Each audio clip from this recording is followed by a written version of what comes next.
November 2023. Mahatma Moments.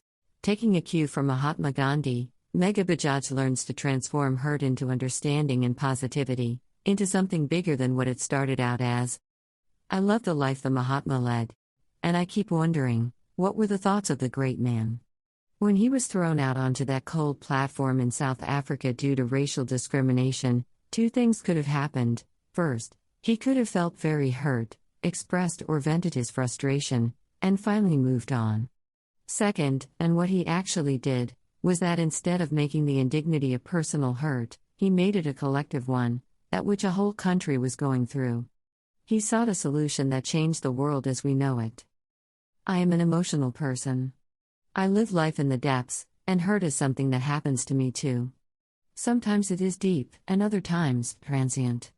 Like all others, I have found my own mechanisms to cope with it and keep moving. Sometimes I vent, other times I express myself, sometimes I dwell in self-pity, other times I go into a shell. However, after this beautiful realization about Gandhi, I felt there could be a better way. Life being life, gave me a situation to immediately test it. Someone very close to me was unwilling to do a little something I really wanted him to, at a crucial juncture. He's someone who says he always wants to be there for me, so I couldn't understand why, when I was asking, he wasn't obliging. The thing about hurt is, it just is. You can't always rationalize as to why this hurt or that didn't, or why there was this much degree of hurt. For whatever reason, I couldn't accept it and was disturbed. Something phenomenal happened to my thought process as I kept watching myself. I realized that my first response was to simply vent it all out, and if he got hurt in the process, so be it. However, when I didn't give in to that carnal need, in some time, the reactive thoughts settled.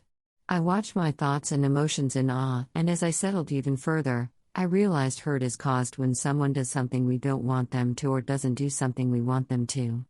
If I could find a way to communicate why it meant so much to me, without rubbing him up the wrong way, perhaps it would work. Between the message I was first about to send and the message I actually sent several hours later, everything within me had transformed. I realized three important things. 1. If it is hurting, and it is a close relationship that really matters, suppressing won't help.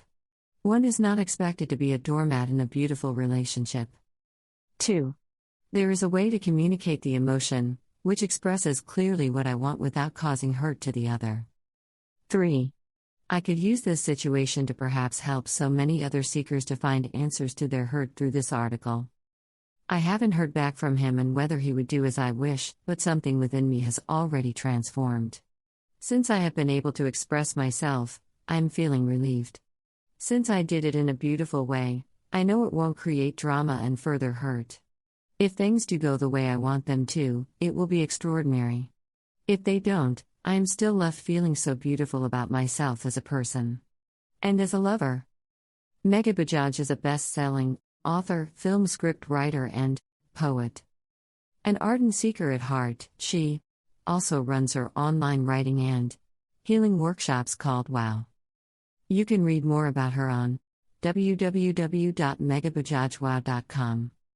We welcome your comments and suggestions on this article. Mail us at editor@lifepositive.net.